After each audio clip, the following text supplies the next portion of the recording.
तो मान लीजिए मेरे पास कोई एक ग्रुप है और इस ग्रुप के अंदर मेरे पास बहुत सारी वैल्यूज हैं।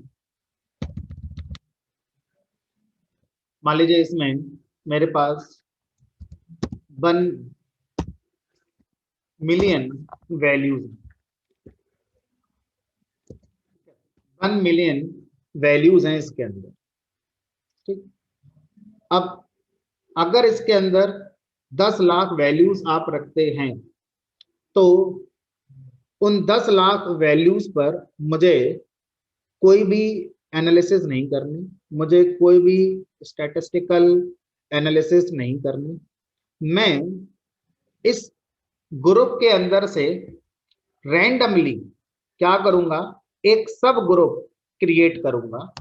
मान लीजिए उसका नाम कर दिया मैंने एक्स डैश, कोई भी नाम रख लो, मान लो मैंने उसका नाम एक्स डैश कर दिया। और इस एक्स डैश के अंदर मैंने सिर्फ 1000 एलिमेंट्स सेलेक्ट कर, इसके अंदर सिर्फ हमारा 1000 एलिमेंट्स, और ये जो 1000 एलिमेंट्स आए हैं वो इसी ग्रुप के अंदर से आए हैं रैंडमली।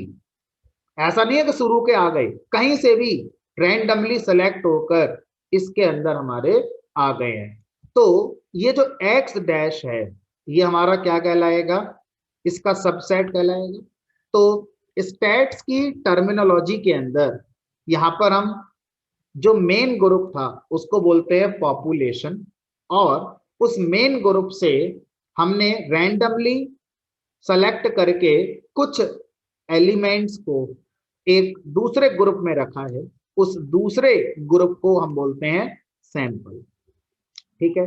अब कई बार ऐसा होता है कि आपको सैंपल ही दिया जाता है और आप उस सैंपल पर जितने भी स्टैटिस्टिकल मेजर्स हैं, mean, mode, standard deviation, variance, normal distribution, ये आप अप्लाई करते हैं और आप पॉपुलेशन का कंक्लूजन निकालते हैं। फिर सुनेंगे, ध्यान से सुनेंगे, इन दोनों की जरूरत कहां पड़ रही है। अगर मैं कोविड का एग्जाम्पल लूं तो बेस्ट एग्जाम्पल है पॉपुलेशन और सैंपल को समझने के लिए। ठीक है।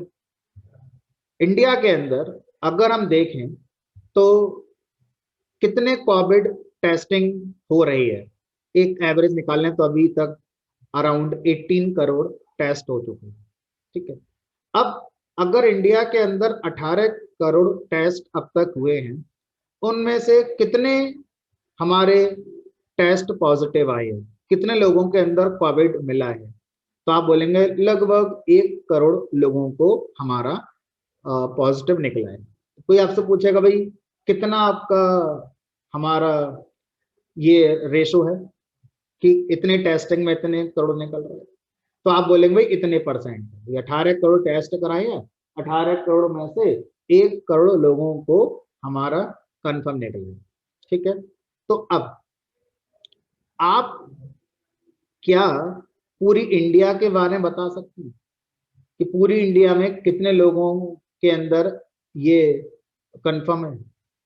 हमने कहा पूरी इंडिया के बारे में कैसे बताएं, हमारे पास डेटा ही नहीं है। हमारे पास डेटा कितने का है, बस 18 करोड़ लोगों का है। तो इसका मतलब है आपके पास ओरिजिनली सैंपल ही है, आपके पास पॉपुलेशन है ही नहीं। पॉपुलेशन मतलब क्या हो गया, जितने भी इंडियंस हैं सबका टेस्ट आप करा देते और फिर उस टेस्ट के साथ जो रिजल्ट आते उस पर आप कुछ अपना एनालिसिस करते, तो हम क्या बोलते कि हम पॉपुलेशन पर एनालिसिस कर। यहाँ पर हम क्या कर रहे हैं, यहाँ पर हमारे पास है ही सैंपल, हमारे पास पहले से सब कुछ है ही नहीं। अब सोचो कोविड का ही दूसरा एग्जाम्पल, वैक्सीन वाला। जितनी भी ये हमारा साइंटिस्ट हैं या जितनी भी ये रिसर्च ऑर्गेनाइजेशन है जो वैक्सीन बना रही हैं, तो इस वैक्सीन को वो टेस्ट कर रही हैं कितने लोगों पे, सब पे। पूरे वर्ल्ड में 8 अरब आबादी है पूरे वर्ल्ड की, तो 8 अरब लोगों पे टेस्ट करके देखें पहले। हमने कहा नहीं, 8 अरब तो हमारी पॉपुलेशन हो जाएगी ना, हमें तो एक सैंपल चाहिए। और वो सैंपल कहां से निकलेगा, उन्हीं 8 अरब में से निकलेगा, अलग से तो आ नहीं जाएगा कोई। किसी और प्लेनेट के इंसानों को लाकर उन पर तुम कोविड टेस्ट करेंगे नहीं वैक्सीन का। उन्हीं 8 अरब में से हमें कुछ निकाल लो, 20,000, 30,000, 1 लाख, 10 लाख, उन पर हम क्या करते हैं, वैक्सीन का ट्रायल करते हैं। अगर उन पर सक्सेस हो गया तो हम किसका कंक्लूजन देंगे, 8 अरब लोगों का कंक्लूजन देंगे। लेकिन हम कोई भी टेस्ट किस पे कर रहे हैं, कोई भी एनालिसिस किस पे कर रहे हैं, कोई भी हम जो मेजर निकाल रहे हैं वो किसके लिए निकाल रहे हैं, एक सैंपल पे निकाल रहे हैं। समझ में आ रहा है। इसी तरह से जब कोई इलेक्शन होता है तो इलेक्शन में मान लीजिए 50 करोड़ वोटर्स हैं, टोटल वोटर्स हैं इंडिया के अंदर, मान लीजिए 50 करोड़। अब जो सर्वे करने वाली एजेंसीज हैं, क्या वो 50 करोड़ लोगों से पूछती हैं जाकर कि आपने किसको वोट दिया? नहीं। क्या करते हैं, उन्हीं में से एक सैंपल साइज क्रिएट करते हैं, 10 लाख लोगों का, 5 लाख लोगों का, रैंडमली लोगों को सेलेक्ट करते हैं वो, और फिर उनसे डिस्कशन करते हैं, और उनसे जो आंसर मिले हैं उस आंसर को यूज करते हैं 50 करोड़ वोटरों ने क्या करा होगा उसका कंक्लूजन देने के लिए। समझ में आ रहा है।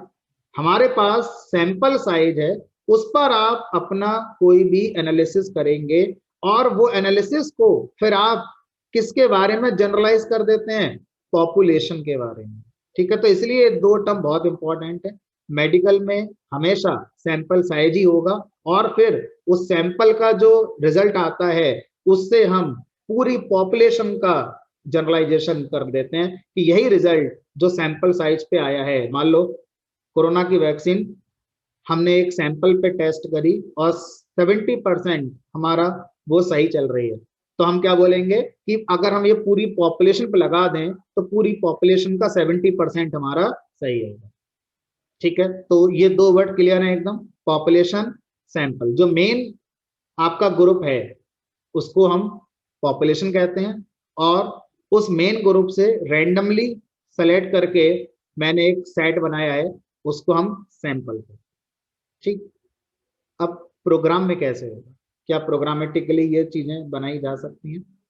तो पॉपुलेशन और सैंपल अगर हम पाइथन में लिखना चाहते हैं तो ये किसी पाइथन की लिस्ट से, टपल से, सेट से, एरे से रिप्रेजेंट किया जा सकता है। तो मान लीजिए अभी मैंने क्या करा, सिर्फ एक्स एक ग्रुप ले लिया, इसमें कुछ एलिमेंट्स रख दिए, 10, 20, 10, 5, -5, 6, 7, 0, ऐसे ही कुछ अपना लिख दिया।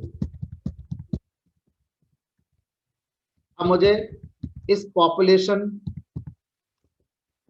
ये मेरी एक पॉपुलेशन मान लो, ठीक है। अब मुझे क्या करना है, इस पॉपुलेशन से एक सैंपल निकालना है, इस पॉपुलेशन से एक सैंपल क्रिएट करना है, तो रैंडमली वो हमारा आना चाहिए। तो जब भी आप रैंडमली कुछ करना चाहते हैं पाइथन में तो एक मॉड्यूल की याद आती है, और उसका नाम भी क्या है, रैंडम मॉड्यूल। तो जरूर रैंडम मॉड्यूल हमें कुछ ना कुछ अवेलेबल करा कर दे। तो यहाँ पर हमने इंपोर्ट करना है रैंडम, और रैंडम मॉड्यूल के अंदर हमारा जो फंक्शन है वो हम लिखेंगे रैंडम डॉट। अब जो रैंडम मॉड्यूल में फंक्शन बनाया गया उसका नाम भी वही रखा गया जो टॉपिक का नाम है, सैंपल। सैंपल नाम का एक मेथड है, और सैंपल के अंदर पहला आर्गुमेंट क्या होना चाहिए, कॉन्सेप्चुअली पॉपुलेशन, यानी कि हमारे वाले एग्जाम्पल में वो लिस्ट जो पॉपुलेशन को रिप्रेजेंट कर रही है, दैट इज एक्स। अब ये सैंपल मेथड क्या करेगा, इस पॉपुलेशन के अंदर से एक सैंपल क्रिएट करेगा, और जो सैंपल होगा वो भी एक लिस्ट ही होगी अपने आप में, मान लीजिए एस नाम के वेरिएबल में स्टोर कर। अब इसे हमें ये भी बताना होगा कि भाई कितने साइज का सैंपल बनाना है, तो कॉमा लगाकर यहाँ पर हम क्या बताएंगे, अपना साइज, कितने साइज का आप सैंपल बनाना चाहते हैं। मान लीजिए मैं इस पॉपुलेशन के अंदर से 10 सैंपल बनाना चाहता हूँ, 10 साइज का सैंपल बनाना चाहता हूँ। अब जरा प्रिंट करते हैं एस और देखते हैं क्या हाल है। ये आ गया आपका -5, 7, 5, 1, 6, 7, 10, 3, 6, 10। ठीक। अब जब ये सैंपल मेथड बनाया जाता है तो इसके अंदर ये बात बताई गई है, हर इंडिविजुअल एलिमेंट की सैंपल में सेलेक्ट होने की बराबर प्रोबेबिलिटी है। मतलब इस बात का कोई फर्क नहीं पड़ेगा कि कौन डुप्लीकेट है कौन यूनिक है। जैसे आप सोचें कि ये 10 है और ये फिर से 10 है, तो क्या इसमें 10 एक बार आएगा दोनों बार आएगा? जैसे यहाँ पर ये 7 है, एक ये रहा, एक ये रहा, एक ये रहा, एक ये रहा, तो यहाँ पर ये कितनी बार आएगा? तो सैंपल मेथड कहता है हर एलिमेंट को मैं यूनिक एलिमेंट की तरह मानता हूं और किसी भी एलिमेंट के सैंपल में आने की बराबर चांस होते हैं। रैंडमली कोई सा भी आ सकता है, ठीक है। दोबारा चलाएंगे तो कुछ और आ सकता है, फिर चलाएंगे तो कुछ और आ सकता है। तो इस तरह से हमारा ये 1 2 3 4 5 6 7 8 9 10। तो कभी कभी क्या होता है, कभी कभी हम अपना जो भी स्टैट्स के कॉन्सेप्ट्स अप्लाई करते हैं वो सैंपल पे अप्लाई करते हैं और जो रिजल्ट आता है उन रिजल्ट को हम पॉपुलेशन को डिस्क्राइब करने के लिए यूज कर लेते हैं।